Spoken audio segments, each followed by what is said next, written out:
How are you finding 3D Experience World so far? Good? Excellent. More importantly, like me, is it your first one?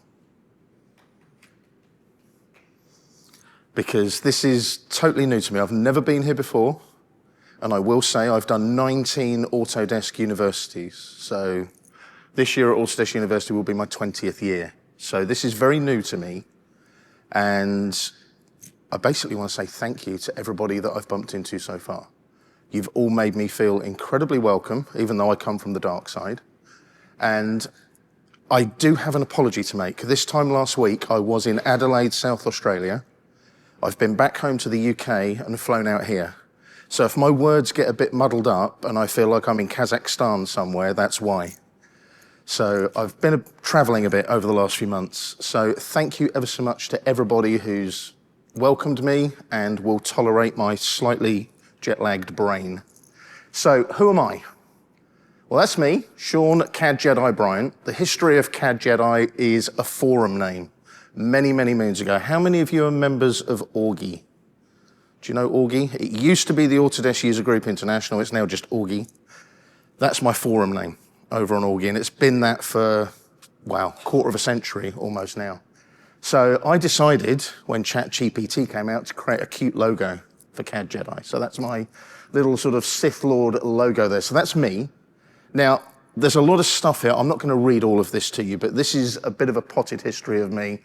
I live near a city called Hull in East Yorkshire in the UK. I'm the CEO and owner of CADFMconsultants, and I'm also the owner of Not Just CAD. And Not Just CAD is a platform. It has a podcast, it has a blog. There will be a learning platform kicking in this year as well. And the idea being is I want it to have content for everybody. So this is DraftSight, AutoCAD, BricsCAD, SolidWorks, everything, absolutely everything. So the plan is to visit as many conferences as possible, but at the same time, give you my knowledge and my expertise to allow you to learn from that. I've written for various publications, and I'm also an instructor over on LinkedIn Learning, Globally Training, thanks Will, and also over on Udemy, which has just been bought out by Coursera. I don't know if you've seen that in the press. And you can see there that I've got a few Autodesk accreditations. Now you're probably thinking, why is he telling you all of this? Well, the idea is all of those accreditations are around AutoCAD. So that's why I'm here to talk to you about DraftSight. That's the whole idea. Now, I'm a subject matter expert for a lot of people. As I said, first AU was AU 2006. I got a top-rated speaker award last year at AU in Nashville for AI, would you believe it, even though I was talking about AutoCAD. I'm a first-timer at 3D XW, as I said to you, and I've been using AutoCAD for 37 plus years, so that does age me a touch. AutoCAD release 10 for DOS, if you want to know. And DraftSight, I've been using it about 6-7 years now. And I have to say I've really enjoyed watching DraftSight mature as a product, because I'm finding things in DraftSight that you can't do in AutoCAD and vice versa. But the whole idea is, the value of that is if you know how to use DraftSight and AutoCAD, you're getting the best of both worlds rather than just one. Now, a little bit of humor for you. For those of you that watch TV, I do sound a bit like the Geico Gecko, and I've often been mistaken for Ricky Gervais. So apologies for that.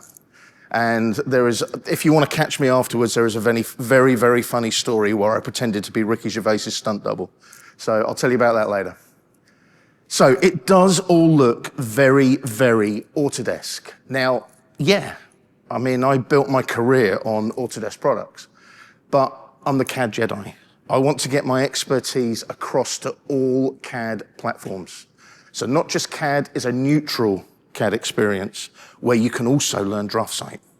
And that's the idea. Switzerland, think Switzerland. We all have value and everybody should be learning. So that's where we're going to go today about DraftSight. I'm going to give you a bit of expertise about why you would consider making that change from AutoCAD to DraftSight as well. So how many of you are using AutoCAD right now? Got it? How many of you are using DraftSight right now? Not enough. So the trick there is ideally in a perfect world, you should really have both. because there's price factors to think about, there's technology factors to think about, and I'm going to take you through a little bit of that today. I've only got 45 minutes, so if you want to catch me later on in the conference, I'll be with the DraftSight guys down in the playground. Is that right, Brian? Playground, thank you. I want to keep wanting to call it the Expo. That's AU, sorry. So we're going to talk a little bit about not just CAD and me, the CAD Jedi. So why transition your CAD platform? Why would you transition it? So anybody out there, do you want to tell me why would you consider transitioning from AutoCAD to DraftSight? Absolutely. Anything else apart from cost, though? Cost is a no-brainer when you think about it, but what other things might you consider? Absolutely. Licensing, that's another one we're going to talk about. The other one, of course, is the fact that if you're using SolidWorks, there's a lovely version of DraftSight that links to SolidWorks as well. Brian and myself were talking about that yesterday and how that technology works. So let's go to licensing first. Licensing is incredibly important, and there's various reasons why. As I said, I've been using AutoCAD for 37 plus years. During that time, 9 years of that, I was a CAD manager.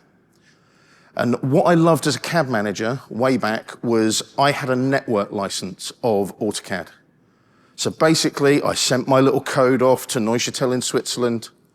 They sent me a server code back. I put it on the server for my pool of, say, 100 licenses. So that basically meant that I could then do an install on all those machines, and when that 101st person started using AutoCAD, it was like, computer says no, because you've gone past that license pool number. Then, can't remember the exact year, Autodesk went, oh, we're going to named user accounts, and we're getting rid of perpetual licensing. And for me, with my CAD manager head on, it was like, why? And the main reason was a financial decision, as far as I can see. It was to make Autodesk more money. However, AutoCAD is still an excellent 2D and 3D CAD application. It's got a very recognizable user interface, runs on Windows and Mac, and it's got a globally accepted DWG file format. However, subscription only, even for a one-person user, is expensive. And it's named user account only. So there's no flexibility. You have to use that particular email address that is linked to that Autodesk account. Also, no more network licensing. And it's like, why? Why is there no more network licensing? So along comes DraftSight, version 26, which I've been dabbling with and messing around with. Again, like for like, you have a recognized interface. Somebody using AutoCAD, 37-year AutoCAD user like myself, I can pretty much jump over to DraftSight, and within a day, I'm using DraftSight effectively. I'm getting a return on that investment almost immediately. So I've got the recognized interface, I've got the 2D and 3D, but more importantly, I've got that DWG file format, which is pretty much globally recognized everywhere. Here's the difference though. I have flexible licensing. It's less expensive. As a CAD manager, that makes me really happy. Perpetual licensing is there as well. I don't have to keep being pushed to upgrade to the latest version all the time. When I was a CAD manager and we were using network licensing, we upgraded every 2 years. That was it. That was the way we worked. Now though, you've got to keep upgrading, but more importantly, you have to do that because you only get a certain number of older versions on your subscription. The older ones drop off the end and you can't go back to them. So that's really important as well. So that's where DraftSight starts to kind of dig in a little bit to that AutoCAD advantage, and that's what you want. You want DraftSight to give you flexibility, to give you the ability to work the way you want to work. Now, from a learning perspective, which is where I come from with the Autodesk certified instructor and all that kind of stuff, learning is wonderful with DraftSight. And I've learned that. I haven't done my DraftSight certification yet. I should do. Certification is another thing where, again, with AutoCAD, it's great, but it's a big beast to deal with. So to give you an example, I'm an Autodesk certified instructor. In order to maintain that, I have to do certain exams. I also have to do my AutoCAD certified professional qualification every 3 years. One thing I've discovered recently, and this has come from people that I'm training and I'm working with, the online content for AutoCAD from Autodesk is quite bloated and complex. And finding something that you want to work on or learn about is quite hard work. Also, there is a recommended attendance at an Autodesk ATC, Authorized Training Center, so that you've done your Essentials course before you do your certification. Also, there's the onus on you to maintain it every 3 years. So that's a cost implication. Every 3 years, you know that if you want to keep certification going for your CAD team, you've got to find that money from somewhere. And how many of you are CAD managers? How easy is it to get money out of the higher management? I'm hoping that was sarcasm. I can remember being a CAD manager and going up to those higher levels and saying, oh, I need money to send 9 guys to an ATC to do their latest AutoCAD course. They're going to need hotels, they're going to need food, they're going to need drinks. And they just look at me and then I say, oh, they can go and do it at AU if you want, but that's in Vegas. And then they look at me even worse. It's like, Vegas, really? You want to send the CAD team to Vegas? Why? So all of it adds up to the fact that you've got the ATC attendance is expensive, potential travel costs, exam purchases, again, expense. Then we look at DraftSight certification, and this just made me smile. I literally looked this up about 3 weeks ago while I was sitting drinking a Shiraz in Australia. Apologies for that. But the online content is so easy to find and easy to use. It's simple. They've kept it nice and simple. There's no training center requirement. You just learn from what's on the web, and that certification is valid for life. And that actually says that on the website, that it's valid for life. And I'm like, that's great. So it's not version specific or anything like that. Cost implications, no ATC attendance, no going to your higher level saying, oh, I need to send guys to ATCs. I need money for that. There's no travel costs, so you don't have to worry about them living it up in hotels and buying expensive steaks like downstairs. Exam purchase is also inexpensive. So you've got one of those, it's another one of those no-brainers where you've got the cross and the tick. So DraftSight, if you're thinking about moving away from AutoCAD, is a really, really sensible solution, especially if you are a CAD manager. All of this is going to make your life as a CAD manager so much easier. Okay, fire away.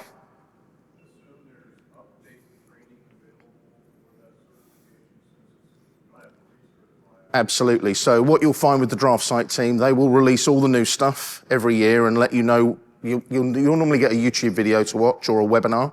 So you'll learn all the new features, and then you can incorporate that into your training, roll it out to your team. One of the lovely things about it is the ability to, if it's a YouTube video, you can do a lunch and learn session. Here's all the new features in V26, for example.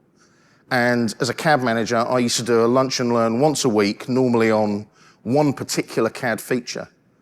And it was normally the one that I normally got asked the questions about the week before.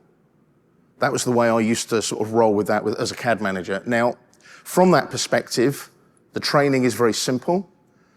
I'm working quite closely with the DraftSight team as a trainer and an instructor.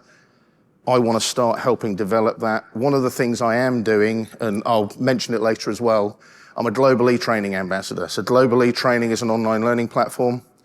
This year, there will be 7 DraftSight courses available. Literally, I'm recording those as of the day I get back to the UK. That's my little job to do for the next couple of months, get all those recorded online so that then the DraftSight team can start recommending them to all of you guys, the users. That's the whole idea. So the DWG format. We all know what a DWG is. And again, you can see there, I'm hoping that's a pointer. Yes, it is. There we go.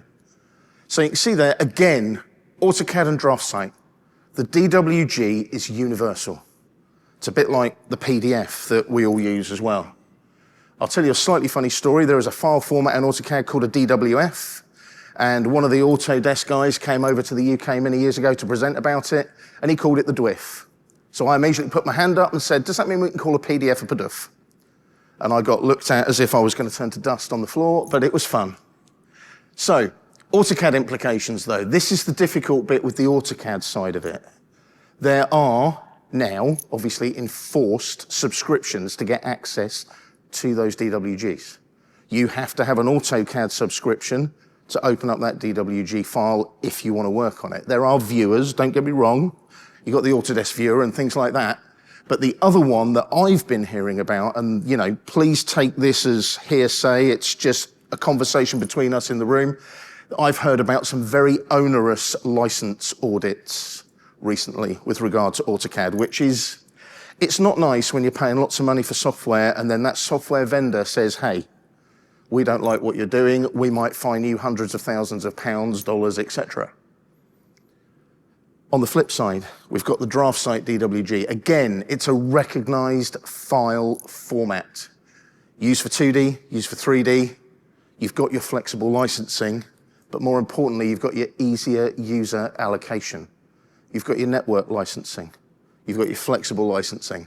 One of the nice things about that is as a CAD manager, I know that I can make sure that everybody who uses DraftSight has a license, but I don't have to think about that named user account thing where I've got to make sure that everybody's email aligns to a license.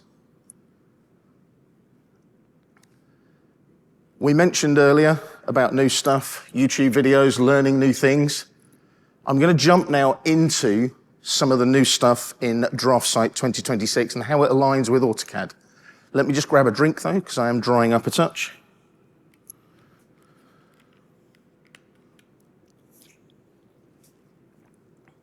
By the way, nice drinks bottles we got this year.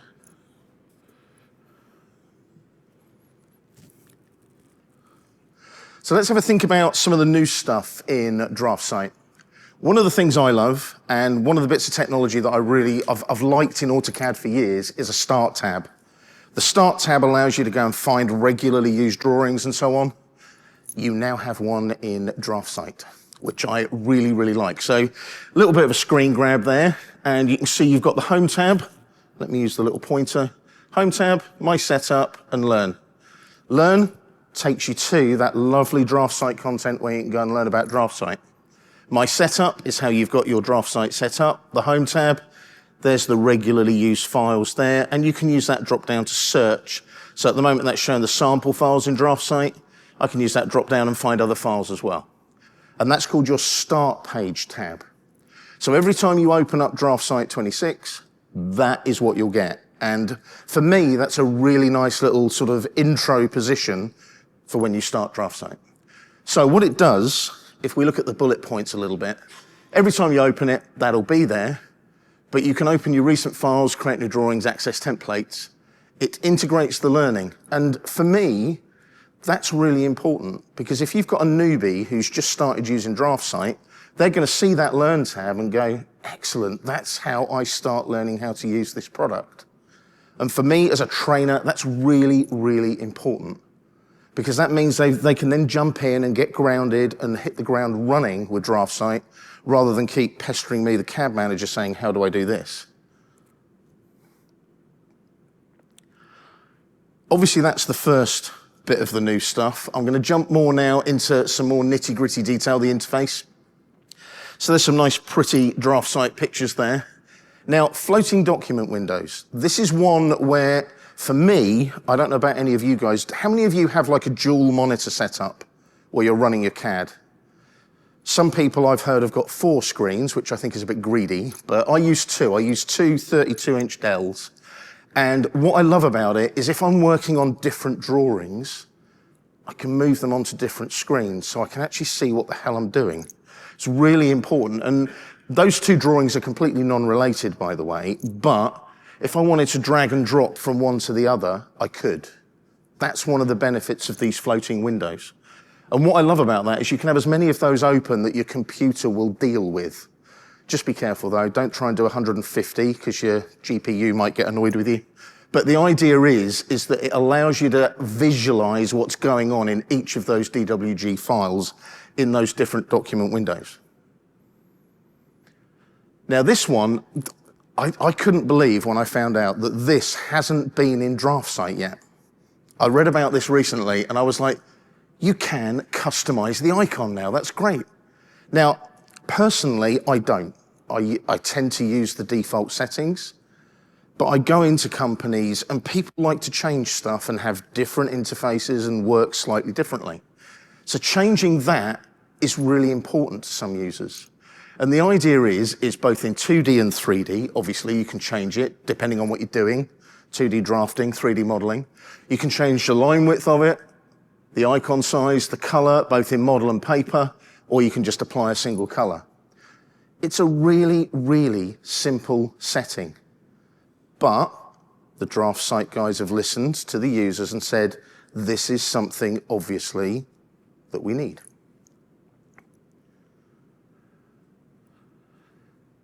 Resizing view tiles in model space. How many of you often work on a really complex drawing and hate having to zoom and pan everywhere to try and find smaller details when you're working on a larger detail and vice versa? Give me an idea. Anybody hate doing that, having to do all the zooming and panning? You mean you don't like zooming and panning? You love zooming and panning? Are you kidding? Okay. What you can do here, and again, I love this because this is in model space where you're doing all your work. And you can set up all your different tile configurations there in model space. And you can also name them, so they're specific for something that you might be doing. And the orientation can either be 2D or 3D. You can apply it to the display. You can replace the view with named views that you've created up there. But the nice thing about it is if you're working on a really complex drawing where you know there's various places you need to get to on that drawing, you can do that. So I'm working on that complex part there, and I need to be able to see different parts of the drawing in model space at a given time. And that allows me now to work on different pieces of the drawing. I don't know if you can see it there. That is the current tile. You can just see the white, bold outline there. And I can just click in each of those and jump around and work on different parts of that drawing at any given time. Now, how many of you have got those really big 49-inch curved monitors? Anybody got one of those? They are stupidly expensive. But if you're working on one of those, that's where this would be really useful because you've got all that screen real estate. So from that perspective, all of this works really well. On my two 32-inch Dells, it's great because I can have all of that set up on one of them, and I can be working on something else on the other screen as well. So from that perspective, the resizing the view tiles is incredibly useful. How many of you guys use power tools? Do you all use the power tools in DraftSight? Getting a few nods here and there. Simon, do you? So, power tool enhancements. Again, I haven't got a huge amount of time. I could quite happily talk for hours about all this kind of stuff. So, I'm just going to jump through with the power tool enhancements that you've got in version 2026. Now, a lot of these, again, go back to AutoCAD. So, all of those there, you can do in AutoCAD. They have slightly different naming philosophies, but from a learning perspective, any seasoned AutoCAD user will look at those and go, right, I know what they do. There's the command names there. They are different, obviously, in DraftSight to AutoCAD, but it means that somebody who's a seasoned AutoCAD user can just jump straight across and work with those. So we can create, for example, our own hatch patterns there. And we can set everything up, set the variables up. We've got a new hatch pattern that we can use. We can get block information. So that's with the get block info, the count blocks. So that's basically just letting me know there, each of those block names, there's one instance in the drawing. How many of you use nested blocks? Do you all use nested blocks, things like that? So you create a workstation out of a table block, a chair block, a computer block when you're doing a floor plan, for example.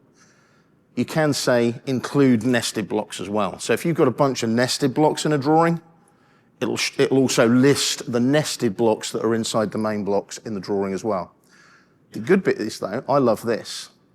I can actually export that list to a table in my drawing. I can also export it to a file, something like an Excel spreadsheet, for example. So that's great if I'm a facilities manager. And like I said, I've done all those workstations with the tables, the chairs. I can export all of that to a file so that we've then got an inventory of everything on that particular floor plan. We've also got there exporting and importing dimension styles. How many of you work with third-party drawing providers? Are you telling me that none of you get drawings from anybody else? Okay, well, let's use me as an example then. Many, many moons ago when I was a CAD manager, I received drawings left, right, and center from architects, structural engineers, instrumentation engineers, and so on. They always had their own dimension styles, which was really, really infuriating. So now I can import them from the drawings they send me into my drawings or vice versa. I can export dimension styles to them to say, stop sending me drawings with your dimension styles in. Please use these ones. And from that perspective as well, with the blocks, getting the block info there, as I said, you can count the blocks and also put the information about the blocks in the drawings. Exporting the dimension styles, you can see there's the styles on the left. Very, very easy to understand dialogue. So you've got 3 dimension styles there. You've got standard and the 2 SLDs there. There's all the different style variables. And the lovely thing about those is I can just ship those out to anybody. Anybody using DraftSight, I can say, right, there you go. There's that dimension style that you need. And you just hit the export button down there at the bottom. Again, more power tool enhancements. And again, I'm going to jump across these very, very quickly because we don't have a huge amount of time today. So these are new ones. By the way, this is all in version 26, I hasten to add. So we've got order by color, front and back. So if you know you've got layers that are a specific color, objects are on those layers, you can bring them front and back in the DWG so that they are brought forwards. I don't know if you've ever noticed that when you're working on lots of different objects and lines overlay each other and things, sometimes a rectangle might be behind a line and that kind of thing. You can order them by color so that the one that you want is at the front. You can align your viewport views as well, which I love. I absolutely love that. So there's a viewport there. There's a viewport there. You can see that that view there is not aligned with that view there. I go up there to align viewport views. That will align those together when I run that command there. Really, really nice. Keeps everything in your viewports nice and tidy. And I've got a bit of CAD Manager OCD, and I hate seeing viewports that aren't aligned. So that, for me, works well. Importing your block attributes is a nice one. I love importing block attributes. So what I've got here, this is a floor plan of a sample drawing I worked with many years ago. The little room numbers there are a little rectangular block, and the room number is an attribute in the block. So if I want to import any new block attributes, I can do that on that entire drawing just by using that command there. Makes my life a lot easier when I'm working in those drawings. Now, custom color books. How many of you use custom color books at all? I know Kevin does. So, again, this relates back to AutoCAD. So, obviously, when you work with layers, objects, everything in your drawings, you don't put everything on layer 0 and leave it white. It kind of makes things really, really difficult to find stuff. So the idea is that layers are fundamental to your DWG file. And the trick there is to have all those colors suiting all your disciplines, industries in the drawing. The good thing is everything aligns with what somebody might send you in an AutoCAD created drawing. So what you've got here is you go to line color there, and you can see all the line colors on the layers right there, as you would normally in any drawing. But what you can now do is use your custom color books here. You've got your standard colors, your standard 256 colors, but you've now got custom colors and color books here. So what you've got here is you've got things like RGB, red, green, blue, HSL, hue, saturation, and luminance, and you can put a new color name in there. So that would be an RGB, that particular format there. You then get a preview, you can OK it, change color. That allows you to work with lots of different industry-specific colors. Things like RAL, things like Pantone, that kind, or what I call the industry-specific definitions of color that we might use. Again, it all aligns with the colors you might get in drawings that come through from AutoCAD.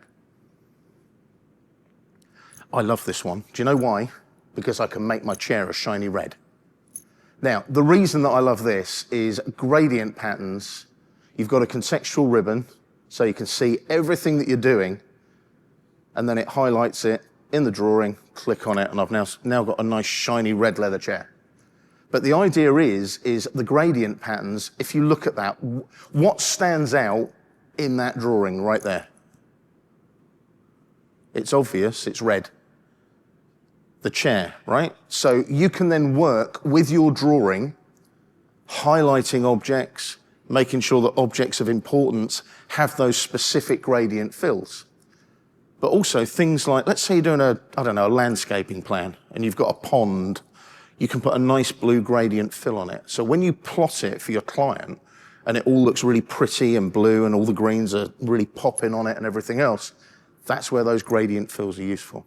And that's where that little contextual ribbon that gives you all that info makes your life a lot easier. And again, that is also compatible with the AutoCAD DWG colors and gradient settings as well. All the naming philosophies are very similar, even the same in places. It all works. Other new stuff. Again, I'm not going to go into this too deeply because if I start talking about batch printing, for example, we could be here for an hour. But you've now got batch printing in 2026. You can import PDFs into DraftSight Connected as well. Select and replace paths for XREFs. How many of you open up a drawing and realize that the XREF path is incorrect and you get that little line of text saying can't find the file? Happens every day, doesn't it? I can remember being a CAD manager. I can't think of a day where I didn't have that happen. So now you can jump in and replace that path. And it's normally the case the IT department have moved the server folder where all your XREFs are so that they're all pointing in the wrong place. So it allows you to go and find that new path for the XREFs, obviously reload the drawing, the XREFs are there again. PCX print configuration, you can now set up new properties, remove old properties. PCX is basically the same as PC3 in AutoCAD.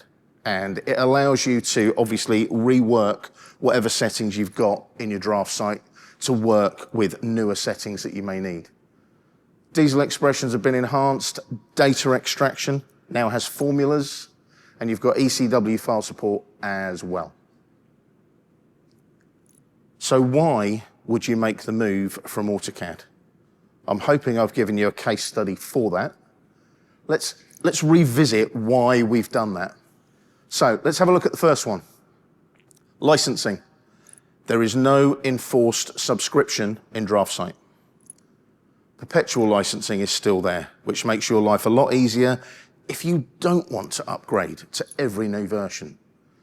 And there's no named user accounts, which is just, trust me, as a one-man person running my company, I have to remember 3 different named user accounts for different bits of Autodesk software. DraftSight, I don't have to think about it. I don't have to type in an email address when I run my DraftSight. It just opens. Flexibility, license transfer, office to site and vice versa. When I was a CAD manager, we often had people working on site. I worked in petrochemical for a long, long time, so there was the guys sitting in the porta cabins on the oil rigs, you know, using really, really sketchy internet back then. But the idea was that they had a ruggedized laptop running AutoCAD on it, and they could do what they needed to do. That license transfer in DraftSight is easy to use. So they can be running a license and they know that they've got DraftSight when they need it.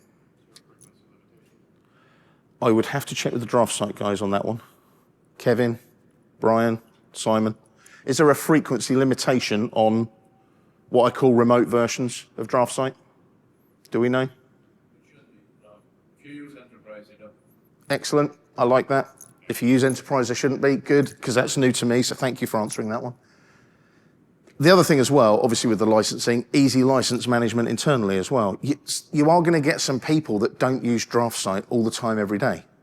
So that's where you want to think about licensing in a way where, okay, I've got one person using it 50% of the day, another person using it 50% of the day, which means I only need one license. I don't have to have 2 named user accounts instead. Cost implications, roughly speaking, again, don't quote me on the AutoCAD cost. That is approximate.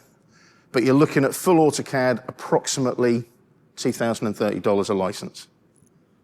DraftSight Premium is $599 annually. It's a no-brainer. It really is a no-brainer. It's less than 30% of an AutoCAD subscription for one license. Now, obviously, there's permutations and combinations of that. You mentioned enterprise licensing, for example. So there are differentials there that you would need to take into account. But all of those three things there, for me, as a CAD manager, have immediately made me go into the DraftSight camp. It's a no-brainer. I don't have to go and ask for as much money to those guys running the company. The other things, though, ease of use. This is something that's really important. It's a familiar user interface. I'm a seasoned AutoCAD user. I've been using DraftSight, okay, about 6 years now. I kind of know how it works. But the first day I picked it up and started using it was when LinkedIn Learning asked me to develop a training course on it. And I thought to myself, how difficult can it be? And I was running DraftSight within 2 days, creating the same content that I was creating in AutoCAD. Again, DWG compatibility, as far as I'm aware, in the last 6 years, I have not had a problem opening the same drawing in DraftSight that I open in AutoCAD. It's also Lisp, there you go, see, that's that jet lag, Lisp compatible as well. So from a Lisp perspective, if you've got your own routines, again, you should be able to run those in DraftSight. I'm not going to give you a 100% guarantee there, because there are little idiosyncrasies where that might not happen. But overall, you have no dramatic change in workflow. There is minimal training needed, which sort of puts me out of a job, but I'm not going to worry about that now. But you've got a short transition period as well. So if you've got some new starters that are moving to DraftSight and they've come from an AutoCAD environment, you know that they're going to be able to hit the ground running pretty quick. So here's a little bit of stuff that's happening this year from me. So I'm working very closely with Global E-Training. I'm a Global E-Training ambassador as well. They're an amazing Canadian company. You've got Will. So if you want to talk about global, by the way, Will is over here. So this is Will Myers. He's from Global E-Training. But we're working at the moment, one of the reasons I'm here is we're working on those 7 DraftSight courses. They will be on Global E-Training's platform this year. And they will be the courses that you give to all of your newbies that start using DraftSight. So everything is there that you need to work with DraftSight effectively. There will also be some of my own personal training material coming out on Udemy and also on the Not Just CAD platform, which is due sort of end of Q1 into Q2 of this year. And as I stated at the beginning, we all have value. We should all be entitled to train on whatever we want to train on to improve and move forward. And that's one of the reasons why Not Just CAD is happening, because I believe that everybody should have that safe, inclusive space where they can just go out and say, right, I want to learn this. And it shouldn't matter whether you're working for an AutoCAD company, you should still be able to jump onto Not Just CAD or Global E-Training and say, right, I want to learn how DraftSight works. That's not bad, 40 minutes. Thank you for listening. I really, really appreciate it. As I said, thank you so much for making me feel so incredibly welcome for my first event. It's been a lot of fun. We won't have much time for Q&A, about 3 minutes, in fact. So if you want to catch up with me during the event, I will be on the DraftSight booth, which is the TD Cinex booth down in the playground downstairs. You can come and catch me there. I have got my honorary DraftSight jacket now, so you'll be able to find me. And those are my contact details. If you want to use your camera on your iPad or your phone and point it at that QR code right now, you'll be able to hook up with me on LinkedIn as well. There are some business cards up here. There are some Not Just CAD flyers if you're interested and you want to pre-register. And please come and find me so that we can have a chat. I'd really appreciate it. Thank you.